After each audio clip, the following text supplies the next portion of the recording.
Bamanyare chana muso demseri makoroba Renouveau FM kanumbaga Mali kono Maliko ka mama sogolemba na sanga kono ka aw bela jelen fo ka wale mando lehera alaka di amma an segina ka do kuma so kono sinitle bolen ko Bokar Jara Bad ka nyana fimbo Renouveau lamandre jeklula foli duma ani kuma kan duma ka akli jiginge ambe do kuna fonu kono kuna fonu mumbe anga jamana ka awfo ko brigo ka uni soma kita komini bisabani saba sira kono mba kono ani goro gumango dugutan fla ka aw bela jelen fo ka wole mando karta ka uni soma fla du ka unebe awfo ape kafu sanga inkono ku fo ko wole mando Nema FM solemba na sanga inkono kasaro technicien na animateur ka ubela jelen fo mama solembe Nema FM na sanga inkono kasaro ka aw fo fladugu beledugu ani mande gouverneur de la région l'ex-gouverneur de la région de Kayi Mamadou Zoumana Sidibé avec la lameni ke sanga inkono anaka deboya kalbankoro amba fene fo kenen kono kabo fladugo ka don kati ka uni soma blebele mbe ka aname donna commandant Fodé Konebe amba fo kenen kono ka wali mado amedo kati netru be kati ube ka lameni ke sanga kono angam sokroba amadamene alela Femme Madame Doumbia Oumoun Doumbia avec Kati avec lameni na ka foko alaka kanunto neba alaka bolokansi uje ankoro anga chekroba anantreke be adjudant chef à la retraite Mayan Samake anaka demboya kurukura ka ubela jelen fo Kati ka umanyina de commandant Christophe Dambele be Madame Dambele Fatmata Daou avec lameni ke sanga inkono amba fo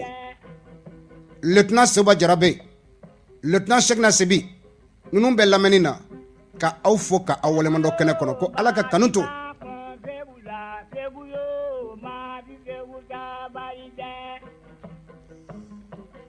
Munu me kana me sangen kono Kati. Amaina. Direction centrale du service des armées, capitaine Abdramanso Abella Menina, Ambafo.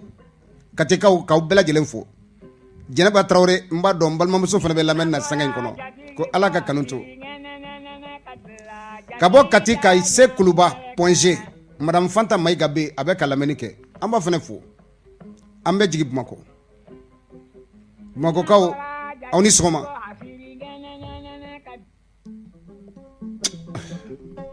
ne ka cheba imbe général de division Ibrahima Dairo Dambele mon général ini soma ko alaka kanunto alibi amban disi gosi ko jamali la chebaw be cheba juma de kodo mami be ika fomya bala na ya dambe ama felen foyin aka horonya aka jamana kanu ama felen de fanga ma to aka fli ayrema ministre de la défense sia joljoli chef d'état-major sia joli Ibrahima Dairo Dambele flen dama jenge abolo sinima sinigenema o horonya ani dambe aya soro chamina nindo ntokoma alaka kanunto sanga inkono madame Dambele Madina Sissoko ministre des transports et des infrastructures abella menina alaka barata fanga di awma capitaine Adama Keita bella menina Tricorotenela général de division Salif Traoré anaka demaya amba fo attaché Madou Doumbia alaka kanunto nanjigina Basila belebele ndalembe général de corps d'armée Amadou Aya Sanogo anaka demaya madame Sanogo Asanato Doumbia amba fo kenen kono ko alaka kanunto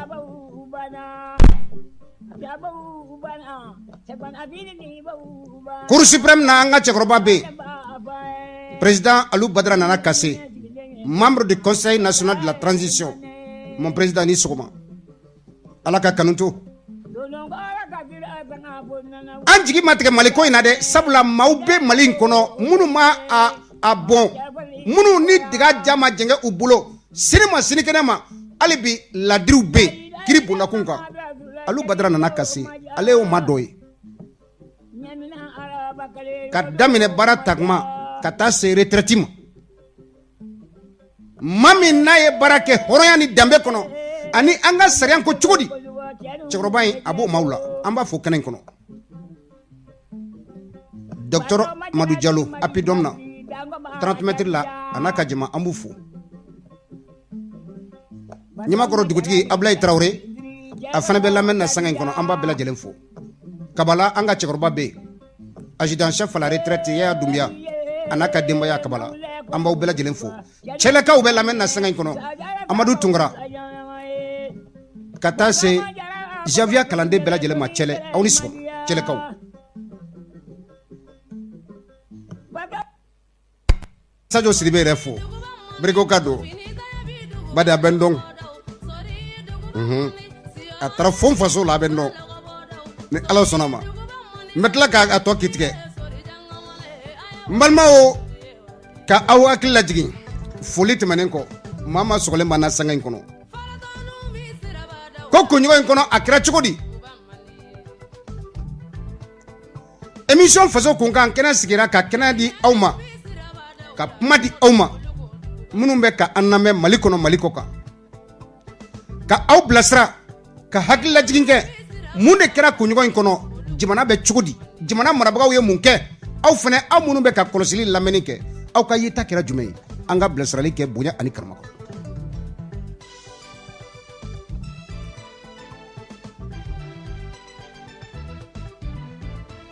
bari ibamine kunyo en kono ambe hakilla jiginke sanga en kono kayra bela jelena yani madame Kulubali Bintou Napo ale kana Bouakar Djara Bad technicien animateur et réalisateur ni bela jele cheklenye ale tege benagala sanka kono kumaso kono a demalendo kalandeni me anda fe madame Sare Mariam Kulubali nyema so ka yamaria kono ale farala neka sanka kono bara abseka do famia takabul la chogomina ko aka bara dege ne dafela la sanka kono yani wakati dete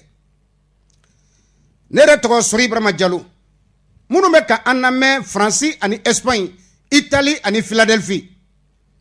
ambe awfo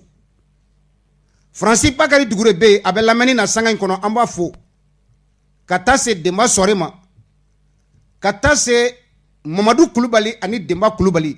tumani Sissoko Cheikh Sibi nunu be France ani Mamadou Diallo ube ka aname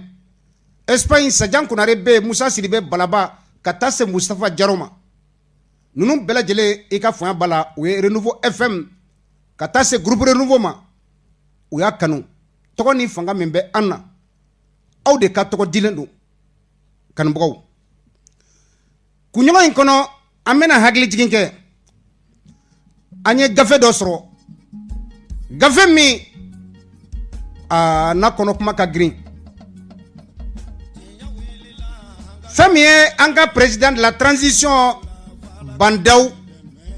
kalo konoto ko fe kata se Mokhtar Wanma asimiya ye ka fo tabulo min dira ko ka fanga jelema Bandaw ni Mokhtar Wan u blara baraina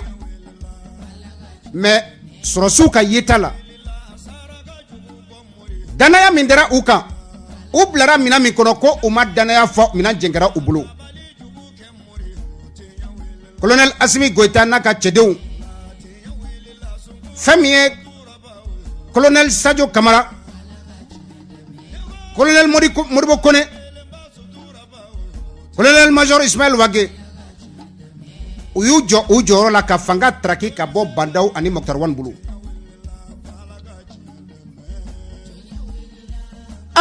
ye mun kɔlɔsi danaya min dira ninnu ka don kɔfɔlenw na baara bɛ ka kɛ cogo min olu bɛ min nɔfɛ maliyɛnw bɛ min nɔfɛ jamana kɔnɔ jamana tagabolo ka yɛlɛma jamana maracogo ka yɛlɛma ko Bandaw ani Moctar Wane olu ka baara olu ka yeta o ni olu sɔrɔsiw ta tɛ kelen fanga tarakira ka b'u bolo CEDEAO wulila ka fɔ ko k'u bila olu kɛlɛma minɛ a wagati la ma caman minɛna dɔw wɛrɛ bɛ bolola bi i n'a fɔ général de brigade Suleman Dugure olu bɛ bolola ka sababu kɛ u tun b'a fɛ ka min ta ka ɲɛsin sɔrɔsi ninnu yɛrɛ ma ko sariya ma diya n'a ye olu yɛrɛ fana ka yeta olu sɔrɔsiw ka yeta ma diya n'a ye Bandaw minɛna ka bila bolola Moctar Wane minɛna ka bila bolokɔrɔ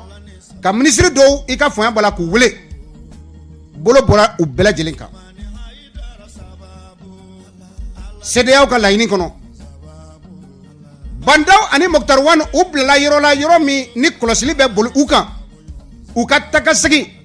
maa min bɛ don u kan ka bɔ u kan ka jateminɛ kɛ ninnu na sabula ko ŋanikɛ min b'u kɔnɔ ŋanikɛ min b'u la ko olu sɔrɔsiw ka yeta la u ni kɔlɔsili ka kan Bandaw ani Moctar Wane u y'a ye k'a fɔ olu ka hakɛ tarakilen bɛ u la u ye avocat ta maître Mamadou Ismaël Konate u ye bolokɔni si u ma ko ka k'u ka avocat ye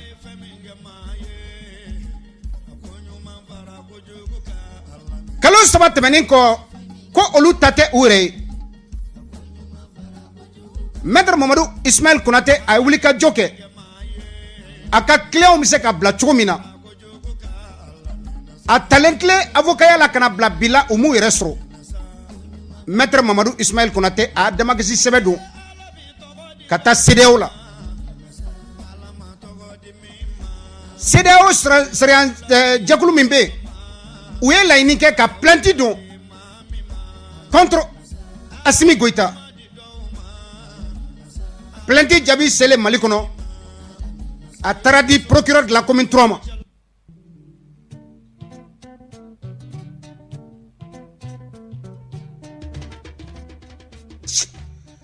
procureur de la commune 3 a ye plainte ta k'a di i ka fanga bala procureur général du Mali n'o ye cour d'appel ye ko sabula k'u y'a ye k'a fɔ dankari kelen bɛ Bandaw ale ni Moctar Wane k'u minɛlen bɛ sɔrɔsiw fɛ kɛrɛnkɛrɛnyala Assimi Goïta fɛ fɛn min ye u ka hakɛw ye hakɛ tarakilen don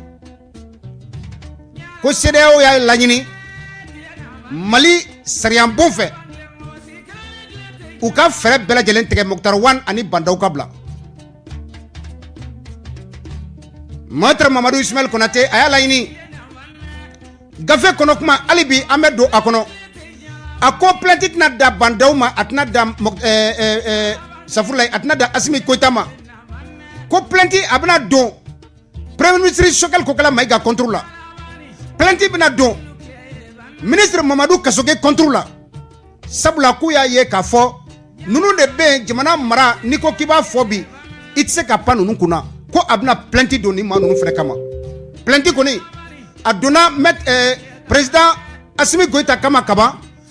ko kalo 30 tile 30 de bɛ cour d'appel bolo i ka fɔya bala u ka jaabili kɛ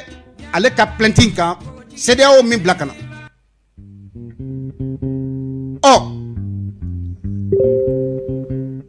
ni cour d'appel bɔra ka a hakilina di plainte in kɔnɔ kuma ma Bokar Jara cour d'assises safurulayi cour d'appel bɛ kiri kɛrɛnkɛrɛn labɛn min bɛ Mamadou Ismaël Konate yamaruya a ka clients olu ka wele bɔkɔ jɛnini kan Assimi kɛlen bɛ ka tɔɔrɔya min ta ka ɲɛsin olu ma n'u ni bilali ka kan walima n'u ni bilali man kan ko nin kalo in o bɛ sa wagati min na o b'a sɔrɔ cour d'appel a ye jaabi di CEDEAO ka plainte kan plainte min n'a donna maître Mamadou Ismaël Konate au fait président de la transition colonel Assimi Goïta au contrôle.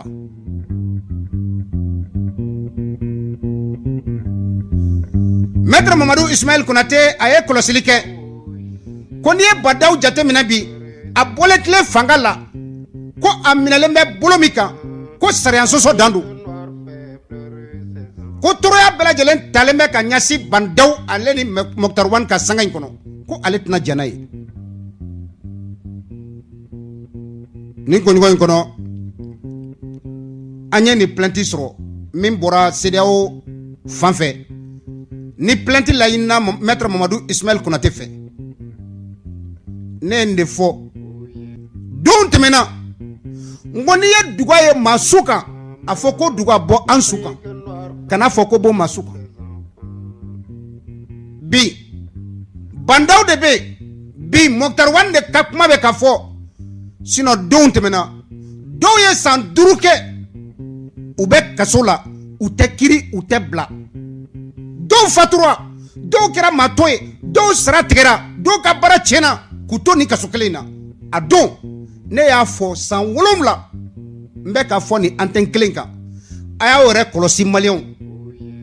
ni sariya mala klen jamana kono ni jamana takabulo mai sariya kola jamana te baski budana madenka hake anaka kan san wolomla amaru aya sanogo naka jama ubebolola utekiri utebla bela jele dade commission nationale des droits de l'homme o dade avocat yu dade justice yu dade san wolomla nyen kuma foya bi abe bandaw de ka kalo saba tromper femme kera mangay do ye san duruke ne o fo ni sariya mala clé ani ngonche mimbe kesini akana balamasi tianta de wakati de tien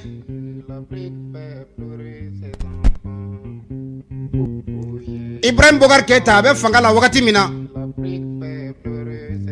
san wolomla kofe jamana kono dew ya ye ka fo anye kala fili folo min ke aye no okun furila san durula kala fili flana atara Ibrahim Bogar Keita aye san fla soro okono ka fara san duruka san wolomla Malien ya ye ka fo ibe ka talentle kana bla aka san wolomla konona la jigiya munu daraka bolo fami daraka atarani hakliya mi ko ibe ka fo bi yani fanga ka politika bobulo ko danaya ma dafa fe atara hakilla mi kono ama dafa fo so dew ya ye ka fo olu torolendo hakem ne lembe ula oh surasu willa transition sans clé awye muya kono jamana be chukodi bi jamana be ka bana chukodi bi amena kuma di awma Assimi Goïta digiya belebele chaman darika mais ambe min kolosi ambi hakila jigi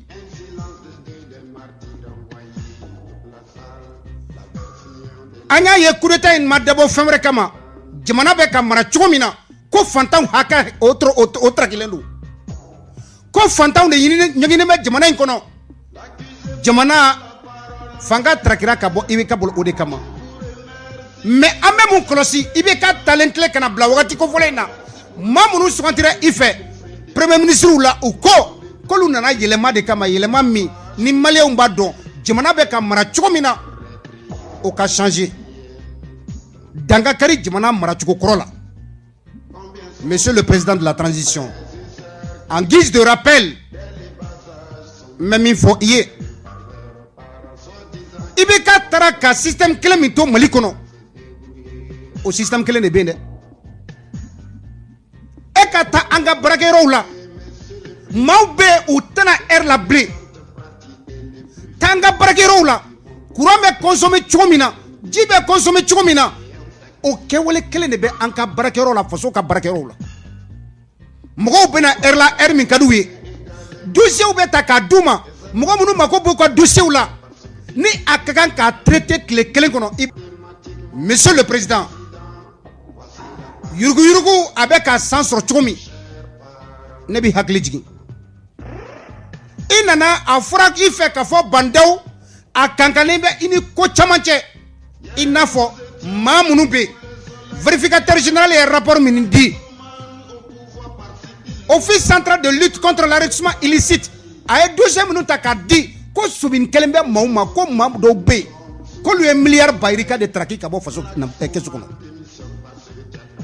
Monsieur le président o tigilamɔgɔw i ko k'i b'olu minɛ olu bɛ di kiiri tigilamɔgɔw ma i nalen tile an ma kunkan mɛn dɛ ne b'i hakili lajigin courant bɛ tiɲɛ cogo min ji bɛ tiɲɛ cogo min faso ka mobiliw olu bɛ bɔ ka voyage kɛ n'o ye cogo min mɔgɔw b'u sago k'o la cogo min o kɛwale kelen de bɛ yen taa an ka logement sociaux la ko ka so jɔ ka di fantanw ma fantan minnu bɛ yen n'olu mako bɛ so la n'a bɛ se ka tigɛ u sarala dɔɔni walima n'i bɛ se ka sara dɔɔni o soko kelen bɛ an bolo kabako ye bi taa logement sociaux la a kelen bɛ k'a di location de la bi taa logement sociaux la mɔgɔ minnu y'a sɔrɔ o mɔgɔ baden i ka fanga bala u b'u ka so mɔgɔ tɛ so ninnu kɔnɔ sow jɔlen sari kan. Mon cher président de la transition colonel Assimi Goïta ne bɛ hakili jigin fantanw ka hakɛ minnu ye faso nafolo ninnu suɲɛ o tigilamɔgɔw bɛ an senkɔrɔ an y'a mɛn o don Bube yɛrɛ la k'a fɔ ko bisigi min talen bɛ ka ɲɛsin olu ma k'a fɔ k'olu ye farankani kɛ musakako la o musaka min ni a bɛ dépend sɔrɔsiw ka minɛn minnu ka kan ka san ko surfacturation kɛr'o la ko wari caman tunna bisigi taara ka ɲɛsin Bube ma bisigi taara ka ɲɛsin Karim Keita ma bisigi taara ka ɲɛsin Madame Sissoko ma bisigi taara ka ɲɛsin Kaɲasi ma bisigi taara ka ɲɛsin Mamadu Kamara ma bisigi taara ka ɲɛsin Dugure ma ninnu ye an ka sɔrɔsiw ka minɛn sanni min kɛ ɔ ko o dossier an y'a mɛn ko o dossier ko Cour suprême ko o kilasira ka ban o bɛ se ka kɛ cogo di an ka avion sanna miliyari 15 miliyari 14 miliyari 17 miliyari 20 i bɛ ka kunbɛ avion min kɔnɔ n'a bɛ panka politique la o musaka ko o bɛ cogo di vérificateur général ye rapport di service da caman de bɛ yen i ka faamuya b'a la miliyari ni miliyari ni miliyari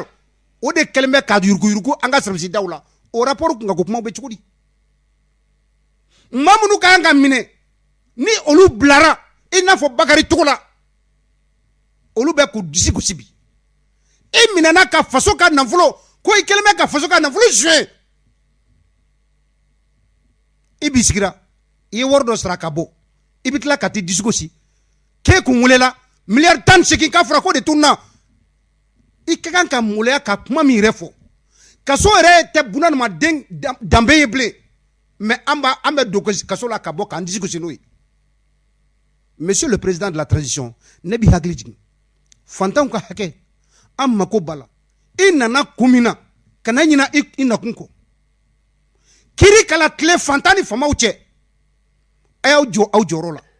kuma caman b'a o dabila pewu baara kɛ an b'i bilasira sabula i bɛ Golo Masiri Tabaraw ka ɲɛmaya la bi n b'i bilasira jamana kalifalen bɛ e de la bi a ye kankɔnɔlaw fara ɲɔgɔn kan garnison ɲɔgɔnyew ka caya sɔrɔsi kɔnɔ minnu bɛ wele ka bila u ma volontaire minnu bɛ wele ka bila u ma minnu gɛnna don tɛmɛnenw na wele ka bila u ma formation ka kɛ teliya kɔnɔ jamana ka lakana ne ta ye bilasirali ye nɛgɛjuru sira n b'a di aw ma 20 80 08 08 ne ka jufa kɔnɔ ta 76 27 40 36 madame Kulibali Bintu Napo i bɛ hakɛto ɲini kɛ n ye n'i sera ka fanfari sɔrɔ an ka miniti 2 kɛ ka sɔrɔsiw jansa ka tila ka kuma di kɛnɛmamɔgɔw ma baro ka kɛ bonya ani karama kɔnɔ nɛgɛjuru sira fanfari kɔfɛ miniti 2 20 80 08 08 ne yɛrɛ ka jufa kɔnɔ ta 76 27 40 36 mais n b'a ɲini aw fɛ aw kana ne wele o la ni maa min b'a fɛ k'an bilasira nɛgɛ kaɲa 12 wagati la n'o ye 12 heures ye n'an jiginna ka bɔ kumaso kɔnɔ min b'i fɛ i bɛ se k'an wele an ka ɲɔgɔn bilasira bonya ani karama kɔnɔ an ta ye fasoko ye jamana fila tɛ an bolo ni Mali tɛ sɔrɔsiw aw ni sɔgɔma Soumé Garboula aw bɛɛ lajɛlen commandant Baba Cissé conseil spécial du président Assimi Goïta depuis Kati a bɛ lamɛnni na sanga in kɔnɔ mon commandant i ni sɔgɔma ko Ala ka kanu to fɛn min ye lieutenant Dajara Misabugu ya a n'a ka denbaya a fana bɛ ka lamɛnni kɛ sanga in kɔnɔ gendarmerie fɛn fɛn bɛɛ fana ka aw bɛɛ lajɛlen fo lieutenant Dajara ale ka laɲini kɔnɔ ka aw fo ka aw walemadɔn commandant Mariko Kati a fana bɛ lamɛnni na gendarmerie la sanga in kɔnɔ an b'a fana fo ka walemadɔn sɔrɔsi fɛn fɛn bɛ sanga in kɔnɔ k'u sɔgɔlen b'a an na ka taa se capitaine Amadou Konare basi la i ka fanga b'a la Amdalayi AC 2000 an b'a fana fo kɛnɛ in kɔnɔ ka walemadɔn Bako Jikoroni AC 2000 an b'a fana fo a n'a ka denbaya k'u bɛ ka lamɛnni kɛ sanga in kɔnɔ an bɛna nɛgɛjuru sira k'a labila aw minnu bɛ ka lamɛnni kɛ sanga in kɔnɔ an ka bilasirali kɛ bonya ni karama kɔnɔ dɔ bɛ da la dayɛlɛ an sɔgɔma wa alaikum salam denbaya bɛ di foli diyara n ye i tɔgɔ ni jamu ka weleli kɛ ka bɔ min Keita an ce u bɛɛ lajɛlen tulo b'i la Keita a diyara n ye ne bɛna kuma min kan sɔgɔmada in na procureur Touré a ye min kɛ a y'a ka kɛta de kɛ ale procureur le a ka baara don ni se kɛra ma diyagoya don a ka mɔgɔw wele ka mɔgɔw lamɛn ka tɛmɛ sariya ka sira kan sariya ka kan bɛɛ la jamana kɔnɔ a fɔ i bɛ ɲɛmɔgɔ fɛn tɛ diinɛ ɲɛmɔgɔ ye ko sariya de man k'i wele o ye ni mɔgɔ min tɛ sariya ko kalama i bɛ taa sɔrɔ bon kelen mɔgɔ min ye plainte don fana mɔgɔw k'a dɔn a tɛmɛ n'a ka sira fana fɛ min ye plainte don a tɛmɛ n'a ka sira jɛlen de fɛ fana n'a kun y'a diya a kun bɛ se ka a plainte de don k'ale karamɔgɔ de nɛnina dɔw ye mafiɲɛ ta k'u yɛrɛ ka tɔn sɛgɛrɛ k'a yɛrɛ k'a fɔ u kan ka faga kuma ninnu an y'u filɛ koyi u bɛ réseau kan sɔn bɛ mɔgɔ caman ko u bɛ ka kuma min yɛlɛma kolo de caya ka nkalon bari ɲɔgɔn na donc u ye kuma minnu fɔ ninnu ni wele k'u ka kan u ye minnu nɛni n'a y'u diya u fana tun bɛ se k'u ta sara tasadi bere tasara bere la o mais ni sariya di jamana kɔnɔ min ye plainte de fana mɔgɔw k'a dɔn karamɔgɔ tɛ alimami tɛ ale de taara dama kasi sɛbɛn don k'a yɛrɛ k'a fɔ nin kɛra an ka ɲɔgɔn sɔrɔ sariya la donc sariya fana tɛmɛn'a ka bolo kan hali minnu b'a fɔ k'aw kana tɛmɛ conseil ka bolo kan k'aw man ka taa o sira kan u y'o laɲini kɛ ka tɛmɛ o min ye plainte don a y'o laɲini kɛ ɲɛ de ma sɔrɔ o la a yɛrɛ kumana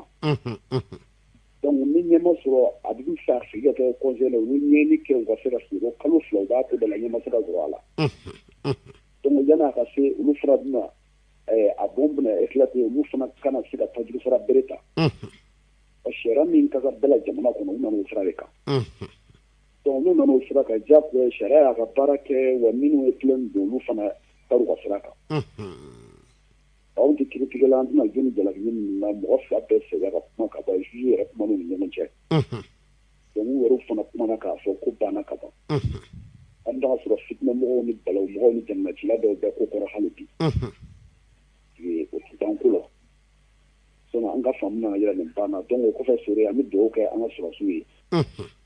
minnu binna mɔgɔ 10 ni kɔ min fatura kunna o tɛna seli an bɛ dugawu k'u ala k'u dar'u ala k'u fara seri su kan amin rabi amin rabi ka wele bila asi mɔgɔ min k'a dɔn k'a fɔ coup d'état kɔni kɛra Ibrahim Boubacar Keita la mais foyi ma ye fɛn ma kɛ mɔgɔ min bɛ i bɛ se ka na fɔ bini da sago de fɔ ou bien k'a fɔ président yɛrɛ ka fanga bini de diyara ye donc i bɛna ko dɔ fɔ ten ka taa sinon yɔrɔ bɛ yan kɔrɔ n'i taara fɔ ko lafiya kɛra i bɛ sɛnɛkɛ de bɛ bɔ yen bamakɔ yɛrɛ bɛ se k'a fɔ de ko lafiya kɛra sinon bɛɛ b'a dɔn k'a fɔ jamana kɔni a ma bouger d'accord donc b'i fo k'i barika da salamu aleykum merci beaucoup bɛɛ n'i ka tiɲɛ Keita an b'i fo tiɲɛ ka fɔ faso ka jɔ fasodenw kuma tɛ an ka ɲɔgɔn bilasira bonya ani karama kɔnɔ maa maa sɔgɔlen b'an na sanga in kɔnɔ k'aw bɛɛ lajɛlen fo k'aw walemadɔn nɛgɛjuru sira an b'a di aw ma 20 80 08 08 madame Kulibali dɔ bɛ da la wa allo i ni sɔgɔma Fere Ibrahima Diallo vieux don wa ale yɛrɛ don Sidibe bisimila i bɛ faso kunkan kɛnɛ kɔnɔ vieux kuma b'i bolo Fere k'i a technicien fo a tulo b'a la foli diyara ye ka Imam Bugula fo n terikɛ tulo b'a la o ni an ka maninkakɛ bɔra na sa Keita hali n'a sɔrɔ a tɛ se ka tigɛ di an filaw ma n ka foli b'a ye kosɛbɛ a tulo bɛ foli kan na Sori ne i da magara yiri la sɔgɔmada na n'o fɛn min ye sori n'o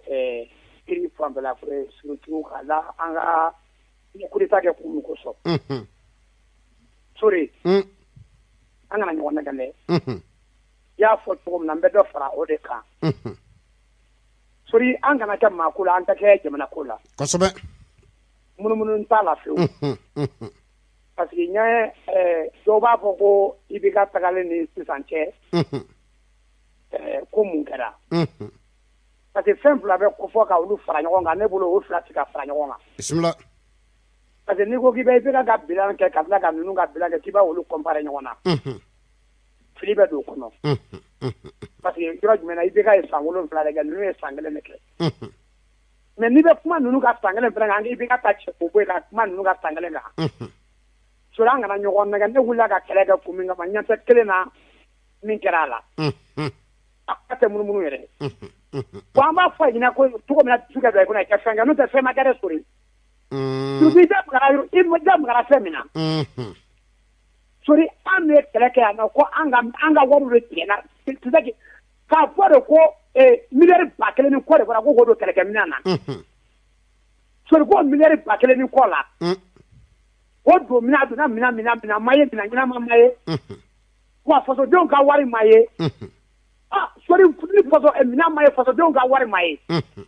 mais a dira mɔgɔ minnu ma ko olu tɛ taa faso minɛn san ka na n'a ye ka na fasodenw ka wari de sori olu mɔgɔw de bɛ jamana kɔnɔ yan nɔ olu weleli ka dɛsɛ k'olu wele ko k'a fɔ ko k'o dossier ko k'o dossier classé ko k'o bila secret défensif kɔnɔ sori ne tɛ jɛn n'a ye bi ne tɛ jɛn n'a ye sini n'a kɛra sori maa bɛ yen nɔ ko majɛ de bɛ dɔ ka jamana marako la k'o tigi nana sori maa si n'a ka mɔgɔ jɛ k'a kɛ ala kama i tɛ mɔgɔ bɛ labɔ k'a bɛɛ bila kɛnɛ ma sori mɔgɔ fɛn min ka bon ni fɛn bɛɛ ye sori mɔgɔ minnu ka wulu bɛ jamana kɔnɔ yaala la yan nɔ ko parce que ko sariya dɔ de bɛ yen nɔ ko sariya de bɛ wulu protéger ko ka wulu bali ko ka ɲininka mais sariya fana bɛ yen nɔ min bɛ jamanadenw protéger ka jamanadenw ka hakɛ ɲini ka da i ma wa sori an ye coup d'état kɛ jamana min ka kaban sariya min sɔsɔra ka IBK n'a ka fanga ye k'a bɔ yen est-ce que o sariya kelen tɛ se ka sɔsɔ n'o ka ninnu fana minɛ wa sori nin ka gɛlɛn ou bien mɔgɔ ko de don wa est-ce que sariya ko bɛ tɛmɛ fanga jɛni kan ka fanga bɔ fanga la wa ko sariya y'o dolo yɔrɔ min na parce que ko jamana bɛ ka bi ka wuli ka jamanadenw ka hakɛ ɲini est-ce que an bɛ se k'o sariya kelen an bɛ ka dolo fana ka ninnu minɛ wa sori ou bien ninnu de ka bon ni IBK ye wa nin ka gɛlɛn o t'a yira ko ne bɛ nimisa IBK nɔfɛ sori IBK ye mara min kɛ fo ka tiɲɛ wuli mais ala deli ala ka na IBK ka fanga ɲɔgɔnna ye jamana kɔnɔ yan parce que problème min bɛ sori fɛn dɔ yɛrɛ Mali kɔnɔ fo k'an k'o yɔrɔ fɔ ɲɔgɔn ɲɛna maliyɛn bɛ ɲina ko daminɛ de kɔ ko kun ye an b'a maga ko kun de kɛlɛ ka ko kɔlɔlɔ kɛlɛ an bɛ kɔlɔlɔ kɛlɛ de la de mais ko kun tun ye o IBK n'a ka fanga de mais an bɛ kɔlɔlɔ de kɔnɔ an bɛ kɔlɔlɔ min kɔnɔ o IBK n'a ka fanga de nɔ ye o mais ɲininkali min filɛ nin ye est-ce que IBK fana bɛ yen nɔ bi wa IBK tɛ se ka faso cilaw minɛ mɔgɔ min ye faso wari IBK tɛ se ka k'olu minɛ an ye fanga bi o de kosɔn mais IBK tɛ yen nɔ bi minnu bɛ yen nɔ mais mun de fana kɛlen don k'olu bari ka fanga ka ninnu fana minɛ de sori ou bien ninnu yɛrɛ de sen bɛ jamana majɛ bɛ jamana kɔnɔ olu yɛrɛ sen b'a la de wa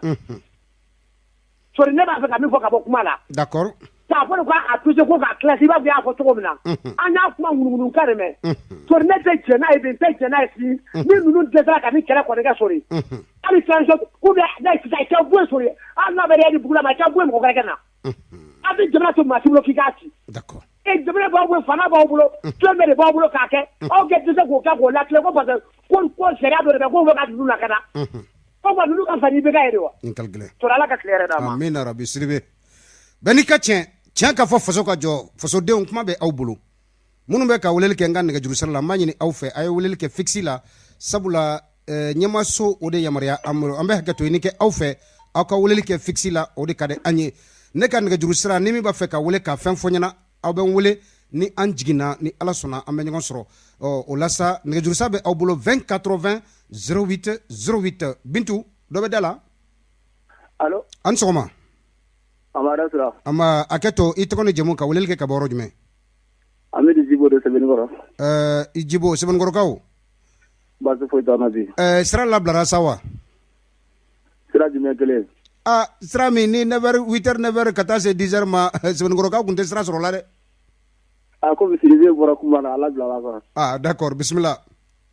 Ko a misiribe fo ka kɛta fo ka yɛrɛ fo kosɛbɛ. Ah, diyara n ye.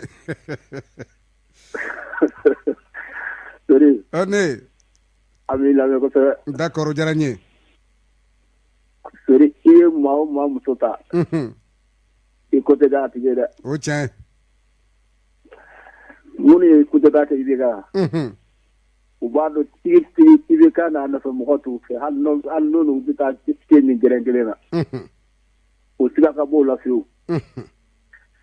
Sori jamana min kɔnɔ ko Mali fan bɛɛ de b'a la ka minɛ ka na. Siniwaw de bɛ na an ka sɔrɔdasiw kɔrɔw minnu bɛ yen minnu gɛnna Siniwaw de bɛ olu ta ka taa na ka taa u ka yɔrɔw garder. Munna sɔrɔdasiw de weleli kɛ Malidenw na ko maa b'a fɛ ka jamana dɛmɛ i ni nin ka nafolo mɔgɔw kana munna u dɛsɛra k'o kɛ munna. Bon mɔgɔw dun sigalen b'a la ko sɔrɔdasi min b'anw bolo bi u tɛ se ka Mali fan bɛɛ lakana. Mais o kuma ni sɔrɔdasiw bɔra la kɛlɛkɛla tɛ Mali la bilen o cɛ banna Mali la bilen a mɔgɔ tɛ bilen. Ngalgɛlɛ. Tiɲɛ yɛrɛ la u k'o yɔrɔ in lajɛ dɛ. Ni Siniwaw ye an ka sɔrɔdasiw minnu gɛnna ni Siniwaw ye olu ta o.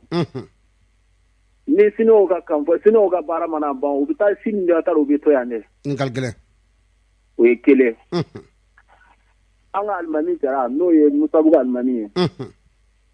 Komi sɔbɛ ninnu nana tajuru sira de kama.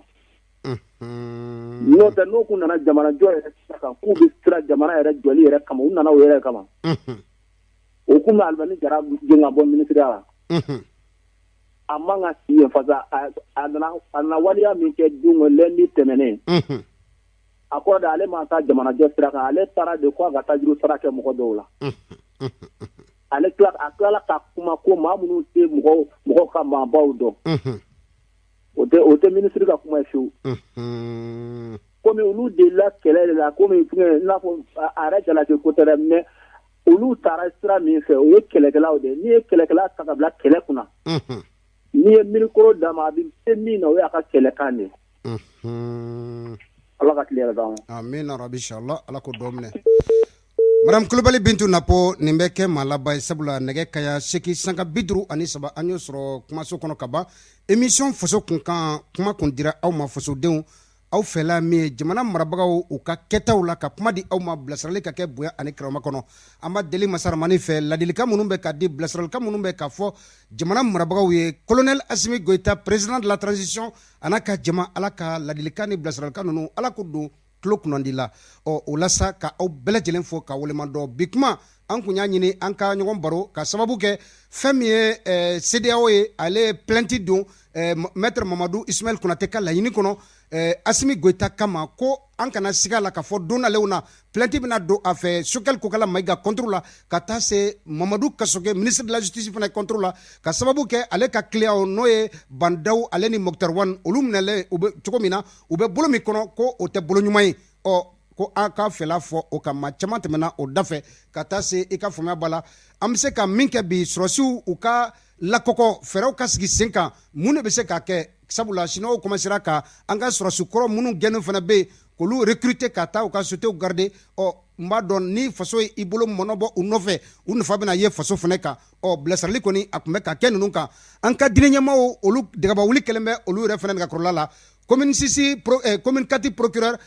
Idrissa Amidou Touré ale fana kɛlen tun bɛ ka wele bila kan na i ka faamuya b'a la lakana tigilamɔgɔw ka laɲini kɔnɔ fɛɛrɛ ka se k'a sɔrɔ plainte dɔ la plainte min ni Ansardine maa dɔw y'a dɔn i ka faamuya b'a la donc olu kun wulilen bɛ kan kɔnɔ o la ka aw bɛɛ lajɛlen fo ka waleman dɔn dakura damadɔ min n'a kɛra tulo garijɛgɛ ye hakililajigin kɔnɔ an ka ɲɔgɔn baro o de kun ye nin ye fɛn min ye Ismaël Fane an b'a fɔ a bɛ lamɛnni na ka taa se Kasun Jalo ma ale ni Mariko brigadier Sabalibugu ka taa se Tikenja numéro 2 ale bɛ ka lamɛnni kɛ Ismaël